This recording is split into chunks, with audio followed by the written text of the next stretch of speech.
Director, a lot of our listeners and viewers probably don't know what Joint Task Force West does. Could you break that down for us? Like exactly what does the task force do? What is it a part of? Who is it under? And what have you? Absolutely. So the Joint Task Force West, Brandon, is a Department of Homeland Security effort. And it was created in 2014, actually established in 2014, and in great part as a result of the first border crisis that we saw that included unaccompanied children and family units. So in 2014, we actually had over 50,000 unaccompanied children. And it kind of created the dynamic similar to the recent border crisis, where we did not have the capacity or even the processes to deal with such a big influx of unaccompanied children. So then Secretary Jay Johnson looked at the inner workings of the department, and he thought that it was necessary to have this joint task force to establish what we call in the law enforcement world a common operating picture, a common intelligence picture. So everybody understands, has the same understanding of the 2,000 miles of southwest border. Understanding, but with Joint Task Force West, do you largely deal with immigration or migration issues or regular migration, whatever the term may be, or do you largely deal with transnational criminal organizations? Yes, so when it was stood up, initially it had a huge part of dealing with the migration issue because you have different agencies that have responsibility for different parts of the continuum of immigration. So what does that mean? When you have people entering the country illegally, Customs and Border Protection is the first agency that encounters those people that are illegally entering. Once CBP, Customs and Border Protection, processes those people, they actually hand off to another agency, which is Immigration and Customs Enforcement. And once they transfer that, ICE, Enforcement Removal Operations, is responsible for the disposition of those people. Also with unaccompanied children, Customs and Border Protection encounters them and then transitions them to Human Health Services, where they are the ones that are responsible for, taking possession or taking custody of unaccompanied children. So that's one of the main things that the task force was responsible for when it was created. However, as the years went by, we started focusing in direct support of the field, establishing that common operating picture in regards to transnational criminal organizations. So we know that the threat on the south side of the border is impacting different parts of the border. So by having this task force, if you have, let's say, a problem set that is facing South Texas, Rio Grande Valley, Laredo, Texas, Del Rio, Texas, many a times for the people, the men and women that are doing a great job on the border, when they make a seizure or they're working a certain organization, they may not be in a position to connect the dots of other areas where this organization is impacting. So by having this task force, we have a better picture here and kind of connect those intelligence dots. I would like to ask if the task force had a primary focus of looking at the crisis that was going on with large numbers of unaccompanied children at the border in the RGV largely, Rio Grande Valley sector. And now it has a larger focus where it, I guess it is looking at transnational criminal organizations and what they're doing across the entire southwest border, right? Correct. Did that change have to do with the fact that many of the transnational criminal groups operating in the Rio Grande Valley sector and in the Laredo sector, portions of the Laredo sector, have a business model that is largely based on smuggling people to the border?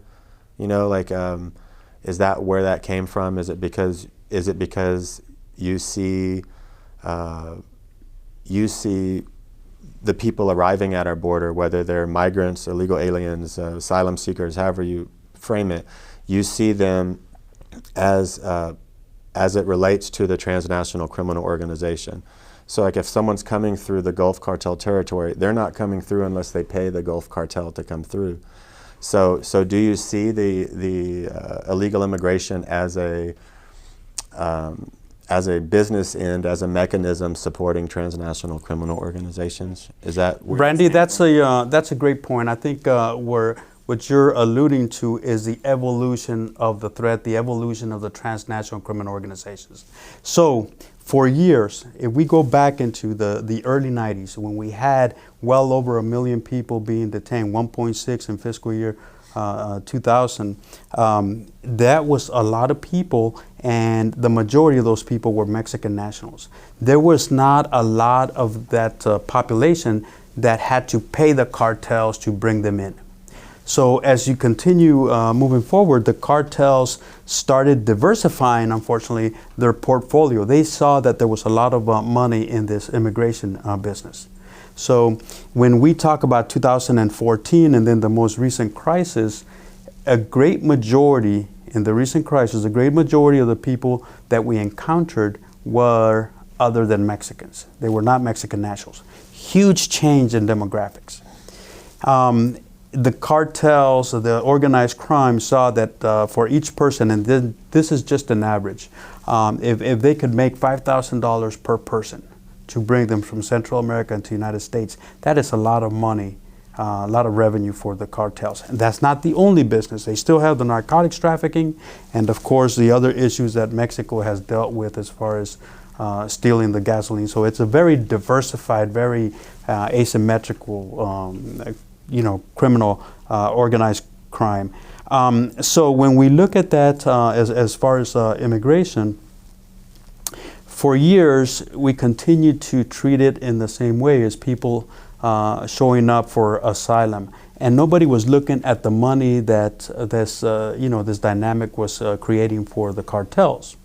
And if you you have worked the border, when there's money going into the cartels, that is just one of the means that they use to continue their organized crime, often results in violence and for turf wars and the such. So it's very, very important to understand that illegal immigration is directly connected to cartel revenue. Then the other thing that we can talk about is the exploitation of these very vulnerable people many a times that are making the trek for different reasons from Central America into the United States. So these people are not only preyed upon by taking their money, then you start hearing the atrocities when somebody does not pay their money to the cartels. They really they do terrible things to them. So we have to look at this organized crime as very diversified. They're into anything that makes them money. Okay, now a lot of folks see cartels, and a lot of Americans they just think there is a cartel. They don't realize the hundreds of different diverse groups and different transnational criminal groups that oftentimes make up a specific cartel. But here in Texas, and like with you, I look at the entire border. Our coverage looks at the entire southwest border. But there's a particular evilness and cruelty to the way that two of the groups operating in Texas do business, specifically the Gulf Cartel, and we always say Los Zetas CDN, Cartel de Noreste, but we'll say Los Zetas for easier time. With Joint Task Force West being headquartered in San Antonio, when it deals with the entire southwest border, are you headquartered in San Antonio because it happens to be in the turf of these two criminal groups that are so heinous? Is there a specific reason it's focused here? So no, it was headquarters here initially because being somewhat centrally located as far as access goes. It's not in El Paso where it's more centrally located across the southwest border, but for ease of coordination, for ease of people traveling in and coordinating and collaborating, this was a place that was selected for the headquarters. One of the things that I did not mention when it comes to the Joint Task Force West is that if you walk in this building any day of the week, you will have a multitude of uniforms. You will have green uniforms, you will have tan uniforms, you'll have blue uniforms, you'll have Coast Guard uniforms. So that is the strength of the task force, is really leveraging the authorities and leveraging the capabilities of the different agencies and focusing them on a given problem set. So from right here, we're in a better position to kind of see across the southwest border and see what's working and what's not working and refine. Also, very important to note that the men and women on the front lines, they work for the very specific components: Customs and Border Protection, ICE, Homeland Security Investigations, ICE, Enforcement Removal Operations. They do a great job day in and day out.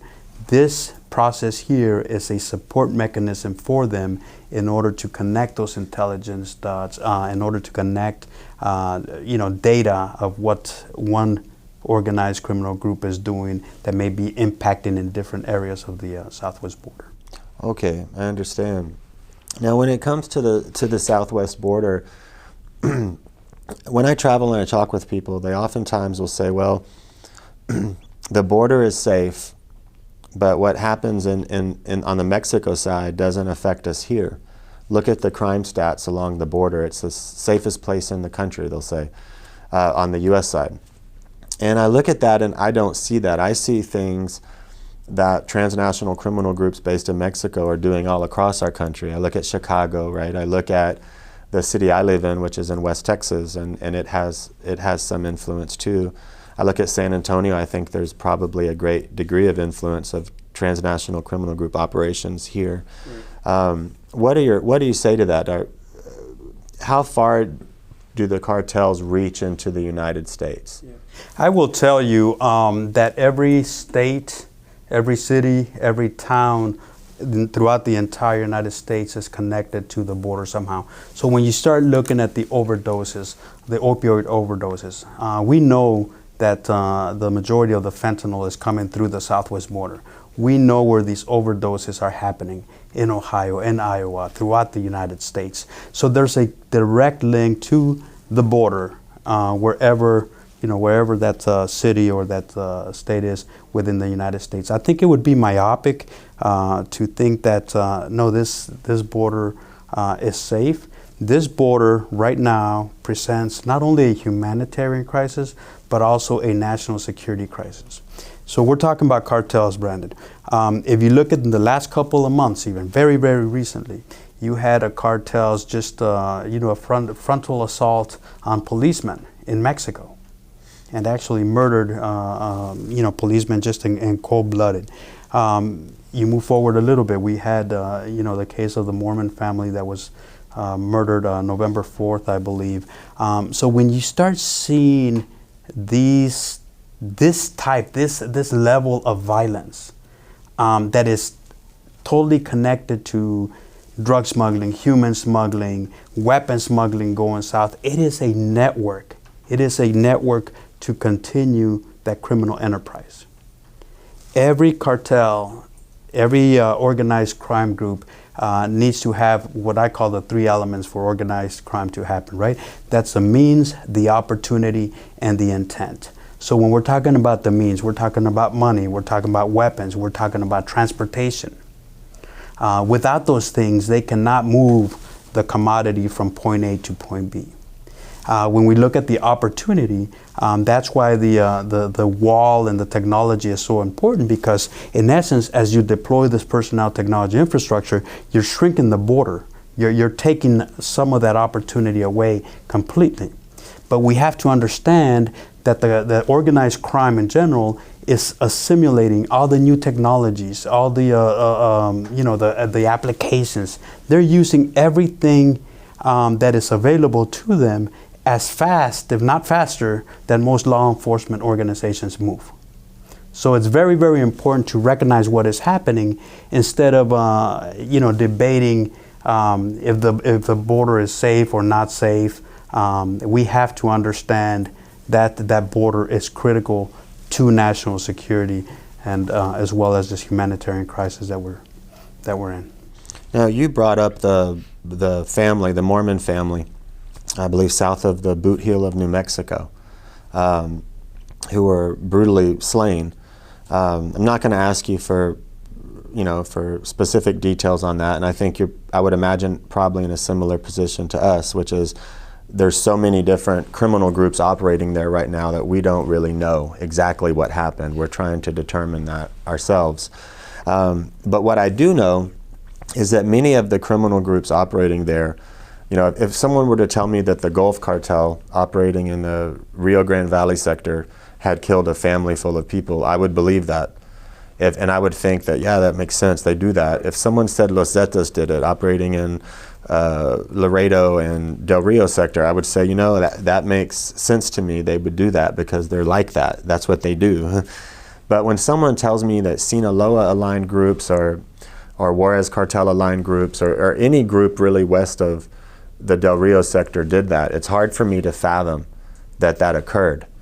So now that we see that occurring in the territory of cartels who maybe traditionally don't behave as aggressively towards civilians as Los Zetas and the Gulf Cartel, what does that say for where things are going in Mexico along our border? Like, what does that say that traditionally safer portions of the Mexico side of the border are now that dangerous for regular people? What does that say for us as a country? I think it's the current state of organized crime cartels poses a true regional security challenge, not only for the United States, but also for Mexico and, of course, into Central and South America. As I mentioned earlier, when you have commodity, think about that commodity. That commodity, some of it is coming from China when we're talking about fentanyl. Some of it is coming from Mexico, where meth is made, and then you have cocaine that's coming from South America. You have to look at the entire picture of the product or the commodity that they're moving, and there's a lot of points where you have like different groups that interact in one way or another in different places. So I do not believe that you can have a cartel that is very violent and think that it's going to remain that way, because it kind of creates that competition, if you will, especially when they're trying to take control of other areas. So yes, I don't think that violence is pertinent to just one group. I mean, we've seen the mass graves in Sonora right now that are that Mexico is dealing with. But I think that's what we need to focus on more, is bringing that whole of government force and working with our partners in order to make a difference in this crime. One of the things you just mentioned was fentanyl. We have U.S. citizens dying across the country who are overdosing on fentanyl. And it's affecting communities from poor to wealthy. All races and religions of people are suffering right now. They have loved ones. Almost all of us know someone or have a loved one who have been touched by this, Where is it? What is going on here? Like, where is this coming from? How is it getting here? And what can we do about it? So, Brandon, we touched earlier on the diversification of the criminal organizations' portfolios, right? So fentanyl, cocaine, marijuana, methamphetamines, all these narcotics that we're seeing. If you look at the sources, the supply chain, fentanyl from China, you have cocaine that is made in South America, transported through different routes and different ways into the United States. So we have to be considering this network that is so far-reaching. And you think of the stuff that is coming into the United States, it's not going to the borders, the border states only. It doesn't discriminate. It's going to New York City, it's going to Chicago, it's going to any city in the United States. We have to look at that holistically and also bring the entire U.S. government force on attacking the means and the opportunities of these criminal organizations to do their business. I personally am very hopeful and happy that the administration is shining the light on the magnitude of the cartel activity, because I think once it reaches a certain level, it should be intolerable to every American when we start seeing the atrocities and the violence of the cartels. So with a Mexico-based transnational criminal group, like a cartel, we'll call them a cartel. With them importing Chinese fentanyl, does that indicate that there are organized crime groups in China who are working with Mexican cartels, or do they have? What can you tell me about that? I can just tell you that if you look at the sources of these narcotics, of these threats that we're seeing, they're global. They're not just pertinent to Mexico or to Central America. So you can see the links, the reach that the organized crime has in all aspects. And I will also add that we have to remain agile and nimble in looking at this entire thing, because the next big thing may not even be something that we can discern right now. It may be some other money maker that starts becoming a threat. So what I am saying here, Brandon, is that if you look at the history of border security, the strategies, the equipment, the approaches that we used in the past, if I take you back to the early 90s, it was good enough for that time period, but we have to look back and see what is going to work not only for now, but in the future. And again, it speaks to the assimilation of new technology. Now we're talking about drones. 20 years ago, you did not have the personal drones, that threat.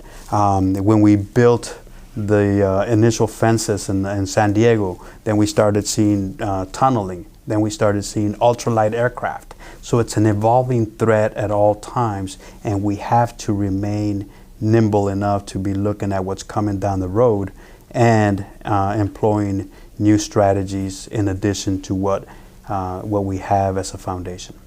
Do you feel like we're doing that sufficiently as a country, as a nation? Are we progressing and changing quick enough? Are we on our toes enough? I can tell you that we have a very solid framework, a national strategy to combat transnational crime. That's a published strategy. It's a very sound strategy, a very sound approach.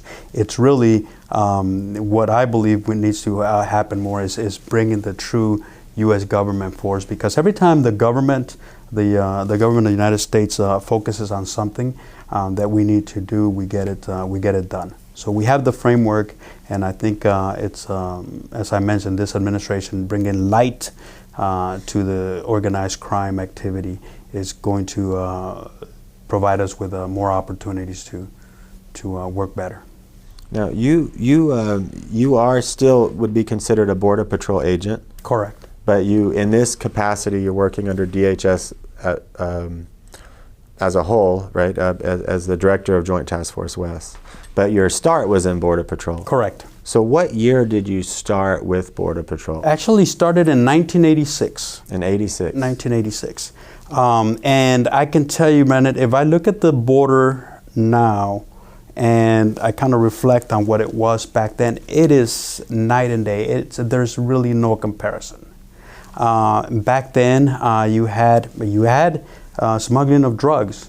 I think marijuana was a prevalent drug back then. Probably, if you look at the war on drugs of the 80s, when Nancy Reagan's war on drugs, I think a lot of the focus was on marijuana, and it's important to note that because even the commodity has changed throughout the years.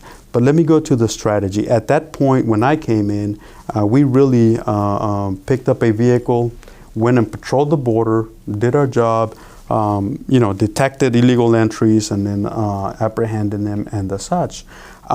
We continued doing that until about 1993, 1994, when illegal immigration reached that threshold that it became a national issue. At that time, you were talking about San Diego having over 560,000 apprehensions. Collectively, we were seeing over 1 million apprehensions a year.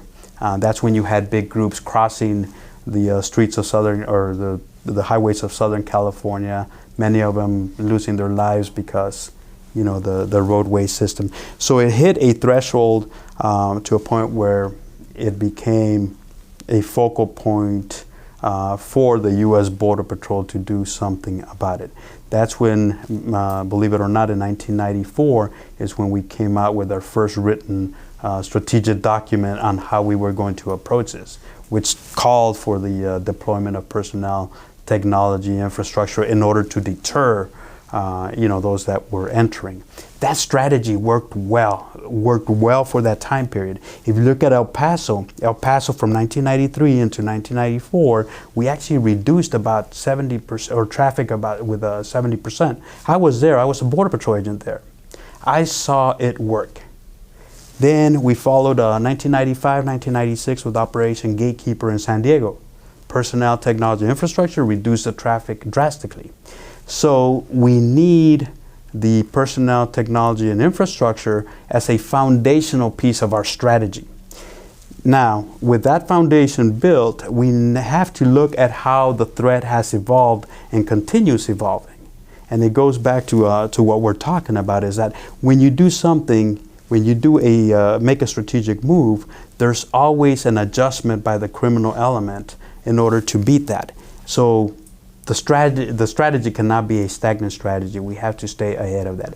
I can tell you, from what I've seen in my 33 years, one of the biggest challenge to law enforcement, and especially now in the cyber world that we're living in, is the rate of change of the criminal organizations is something that we really have to consider as we move forward, because it doesn't only require new equipment, it requires some legislative changes. If you look at the immigration crisis that we have now, this administration has done a lot in order to address that, but at the end of the day, you're still going to need legislative changes, regulatory changes. So it's a whole holistic approach of not only equipment, not only manpower, but also having the legislative changes that are updated to today's environment. Now, you brought up immigration, and obviously earlier we talked about immigration and cartels, right? Illegal immigration and cartels, or even irregular migration if someone's an asylum claimant or whatever. Like the cartels are profiting from that. So this gets me to this: is the math that simple? If we allow people who just show up at our border in the Rio Grande Valley sector, if we allow them to stay, does that mean more will come? Absolutely. 100%. We've seen it over and over again. We've seen it at different levels. I can tell you that in 2005, 2006, we had a huge Brazilian problem, especially in the Rio Grande Valley. And the reason for that is because at that point, when we were detaining Brazilian nationals, there was no detention space. We were not keeping them and or returning them. So as soon as that happens, as soon as you detain somebody and then release them, that just creates a magnet for more to come. And that's what has happened to us throughout the years. I mean, 2014 was a prelude to what we saw in 2018, 2019. Now there are, and this is something I think we've touched on before together, but there are various statistics out there, right? When we're talking about females from Central America, okay? If we go with Doctors Without Borders statistics, they'll say 33.9 or so percent of females, all females, including girls, right, women and girls from Central America are sexually assaulted on their journey to and across our border. Different organizations have different numbers that they use, some as high as 80%. and I don't know I know, somewhere between 33 and 80%, okay, are sexually assaulted. So for me, I've always seen as anything that encourages more people to take that journey as being very unhumanitarian. I've always seen that as very cruel. Do you agree with that? Do you think it's not only for our country, but for the migrants themselves, for the Central Americans? If releasing them encourages more of them to take the journey, and such a high percentage are sexually assaulted,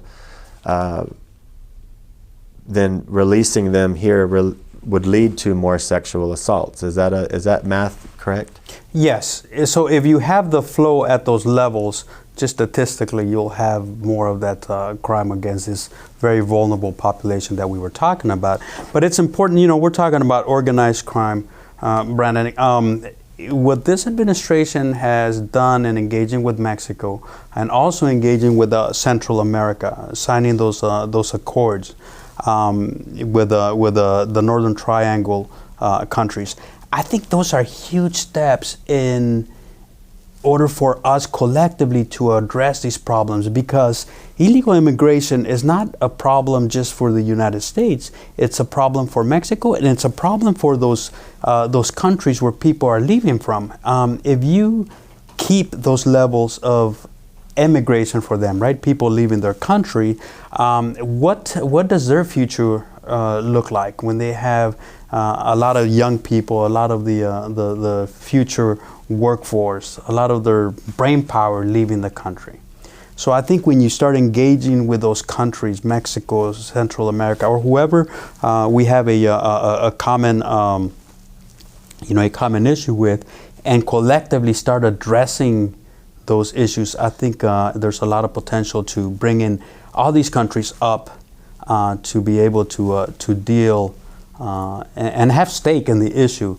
Not only just have the United States dealing with it from a very singular approach of illegal immigration, if that makes sense. So you feel like we're on the right track with the policies and trying to engage other countries and get them to ante up and be a part of. And not only ante up, but also the helping them develop in certain areas, whatever that may be, whether it's their customs processes or whatever assist them in bringing up those countries, either economically or from a security perspective. All those things are good things, because again, this is a regional problem, and I think it takes everybody in that region to step up to the plate and do work collectively. Several years ago, I tend to take congressional leaders to the border to do the unofficial tour, like people who are getting the CBP tour. I take them to do okay, well, here's the other tour, And I went with a congressman named Jody Arrington from my area, from Lubbock, West Texas. And it was in the last administration, and he felt like, he said, I have the strangest situation going on. When I meet these agents on the border, I'm used to law enforcement being so dominant and so assertive, but these guys all have their heads down. They feel like it's almost like they've been, very discouraged or beaten. He felt like their morale was very low, and I agreed with him. And now when I talk to various agents, it seems that the morale is much higher right now.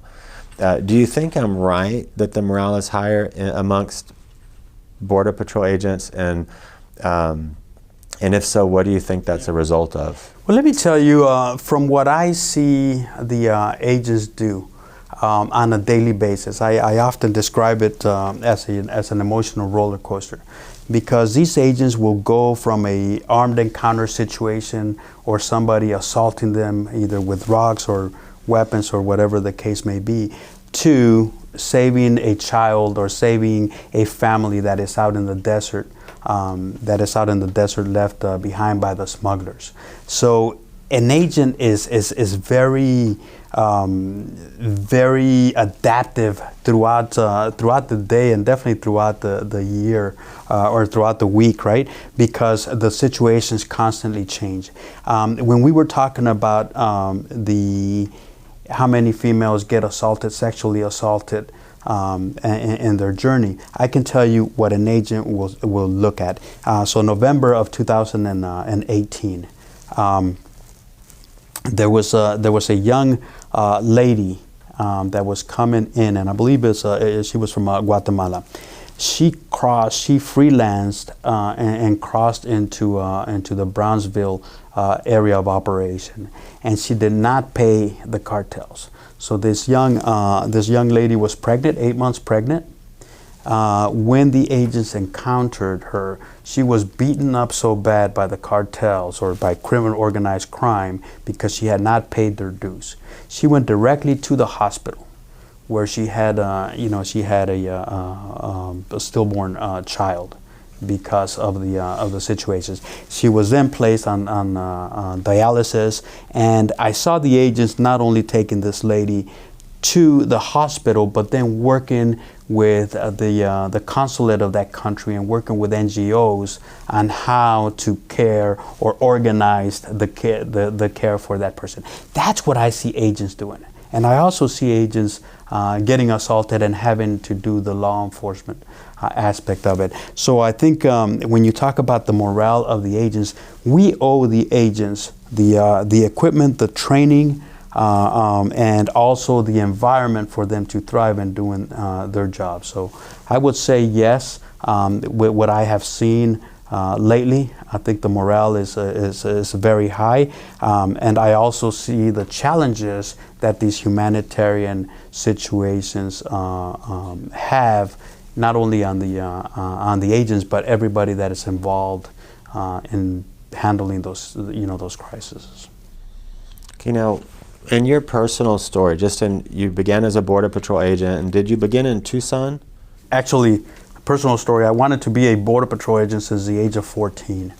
And, wow. And the reason I wanted to be a Border Patrol agent is because of my interaction with agents there in Arizona. So I joined the military as a way of getting in the Border Patrol, and so I joined the Border Patrol at the young age of 20. So I've been doing this for a while. So I started in a little town, Sierra Blanca, Texas. Sierra Blanca, Texas, back in 1986, and I pretty much worked the entire southwest border in one capacity or another, whether with special operations or as an agent assigned to different areas. But I've always tried at least to keep an eye on what's coming next, because the evolution of the border has drastically changed. Not even since my time in the Border Patrol, but before I came in the Border Patrol, having experienced that interaction with the Border Patrol agents. So you've spent your life with Border Patrol? Yes, pretty much. And on the border, securing the border? Correct. And you feel like, as you said a minute ago, that the infrastructure, that we're going in the right direction as a country with our border? Yes. So we need, I spoke to the foundational strategy piece is a personnel, technology, and infrastructure. You absolutely need that detection capability in the immediate border. The other piece is, we have to start extending, and we have, but we need to keep focused on extending the borders outward, working with those countries that are impacted not only by illegal immigration, but also with cartel issues or organized crime in general. So working with those countries as well. And then north of the border, having these processes like the joint task forces, at all levels, at the state level, at the local level, where people are actually looking at these problem sets together and leveraging those authorities and those capabilities against specific problems. Recently, other media outlets, I saw published stories that were like, breaking, Trump's new border wall can be sawed through, or some these kind of stories, right? Or someone can climb the wall, or or there's a tunnel, people can tunnel under the wall, these kind of stories. Why is the wall, or whatever you want to call it, the wall segments, the barrier, whatever you want to call it, why does it matter so much? And do those criticisms that it's not impenetrable, so we shouldn't do it, do they matter? Are they legitimate criticisms in your opinion? Well, 33 years, so this is definitely not the first administration I have worked under, right? I can tell you the border issue transcends administrations, and I can tell you that the 600 or the 654 miles of border that we have in place have been built to some extent or another under previous administrations. I think this administration is very focused not only on border security, but law and order in general. So every administration has done some things with the border, and I think it's good to be looking outward and looking at where we're going to face the next couple of years as well. Do you think that the physical barriers really do matter when it comes absolutely. to? Absolutely. I actually started talking about those things that when we were very busy in South Texas, and if you look at proportionately the tactical infrastructure that we have to include the walls is a lot less in South Texas than other parts of the country. That's nobody's fault. It's that we were very busy in El Paso, we were very busy in San Diego in years past, and it's kind of shifted traffic to different areas. So I was very, very, very hopeful or very happy when I saw that this administration was very focused on establishing that personnel technology infrastructure to the levels that that we're working on, and also that engagement with Mexico and Central America. Now, what is going to happen here? Like, what do you see in the future? Do you see the border region of Mexico getting safer? Do you see the U.S. Being less impacted by transnational criminal groups in the future? Do you think we're going to win this? And what does that look like for us? What does the future hold? I absolutely know that we're going to win this because I have seen it over and over again that when the U.S. government focuses on doing something in partnerships with other countries or however we need to do it, we get it done. If you look at the battles that Colombia had, and I know it's different, but the cartel of Cali and Medellin cartels, those were big challenges and great improvement on those. I mean, we've even dealt here in the United States with mafias, right? La Cosa Nostra. So when we focus on doing something, we get it done. So I'm very hopeful. Is there anything else that you want to say and a direction you want to go and get a message out that maybe isn't getting enough attention in media? Yeah.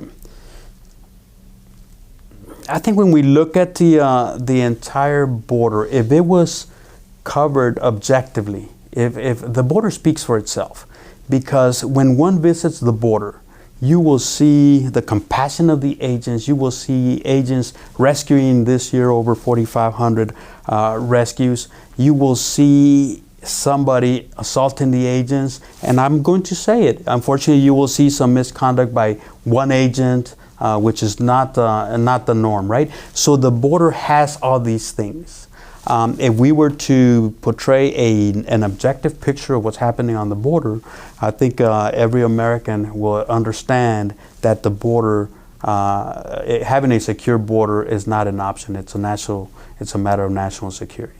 And I'll end it with this. One of the things that, as I was the chief in Rio Grande Valley, one of the things that struck out at me is the number of juveniles that are lured into criminal activity by the cartels. And I see this dynamic, and we have to make sure that it doesn't keep growing in numbers, because these kids that live along the border regions, I think they should have the same opportunity as anybody else to go right in their life. So I think a secure border minimizes that that luring into the cartel activity. Okay, thank you. Thank you, Director Padilla. Thank you. It's great being with you again. Yeah.